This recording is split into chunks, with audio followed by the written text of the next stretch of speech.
মেটাস্টেতে আপনাকে স্বাগত জানাচ্ছি। এই ভিডিওতে আমরা আপনাদের দেখাবো কিভাবে ইনভেন্টরিতে আইটেম ক্যাটালগ ব্যবহার করা হয়। এখানে আমরা আগেই ভেন্ডর ক্রিয়েট করেছিলাম।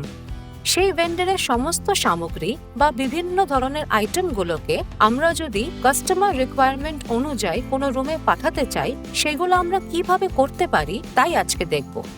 ফার্স্ট স্টেপ হলো আমাদের আইটেম ক্যাটালগ এবং অর্ডার ম্যানেজমেন্ট ভালো করে বুঝতে হবে। আইটেম ক্যাটালগে আমরা বুঝতে পারি যে কি ধরনের আইটেম রয়েছে এবং কোন ক্যাটাগরিতে রয়েছে।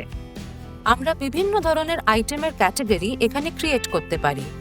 যেমন কোনো ধরনের সোপ বা ব্রাশ থাকলে সেগুলো বাথরুম ক্যাটাগরির মধ্যে পড়বে। যদি কোনো ফার্নিচার ক্যাটাগরি হয় তো সেখানে টেবিল বা চেয়ারের মতো আইটেমগুলো থাকবে। প্রত্যেকটা আইটেম অনুযায়ী তার বিভিন্ন ক্যাটাগরি তৈরি করা হয়।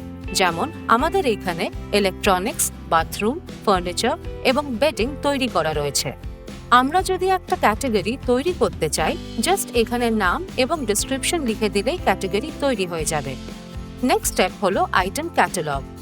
এখানে আমরা ক্যাটাগরি ওয়াইজ আইটেম এবং তাদের কারেন্ট স্টক কোয়ান্টিটি দেখতে পারবো।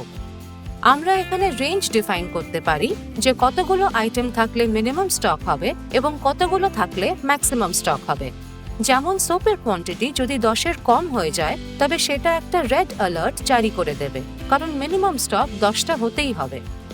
এবার আমরা অর্ডার ম্যানেজমেন্ট করব। আমরা যখনই ভেন্ডরের কাছ থেকে আইটেম পারচেজ করি, সেগুলো কোয়ান্টিটি সমেত আইটেম ক্যাটালগে স্টোর হয়। পারচেজ করার জন্য অর্ডার ম্যানেজমেন্টে গিয়ে অ্যাড পারচেজ অর্ডারে ক্লিক করতে হবে। সেখানে প্রপার্টির নাম চুজ করে সাপ্লায়ারের নাম দিতে হবে এবং ডেট ইস্যু করতে হবে।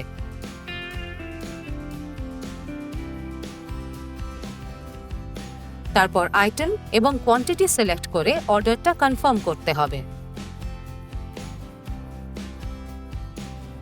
কনফার্ম করার পর স্ট্যাটাস পেন্ডিং থাকবে যতক্ষণ না অর্ডারটা পৌঁছচ্ছে। যখন প্রোডাক্টটা আমাদের কাছে চলে আসবে তখন আমরা স্ট্যাটাস এডিট করে রিসিভ করে দেব।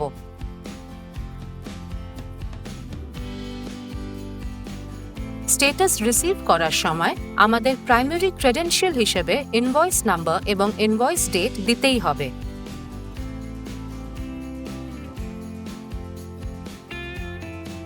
স্ট্যাটাস আপডেট হয়ে গেলে আমরা আইটেম ক্যাটালগে দেখতে পাবো যে স্টকের পরিমাণ বেড়ে গেছে। এইভাবে আমরা মেটাস্টেতে ভেন্ডরের সঙ্গে অর্ডার ম্যানেজমেন্ট করতে পারি এবং আইটেম ক্যাটালগে স্ট্যাটাস চেক করতে পারি।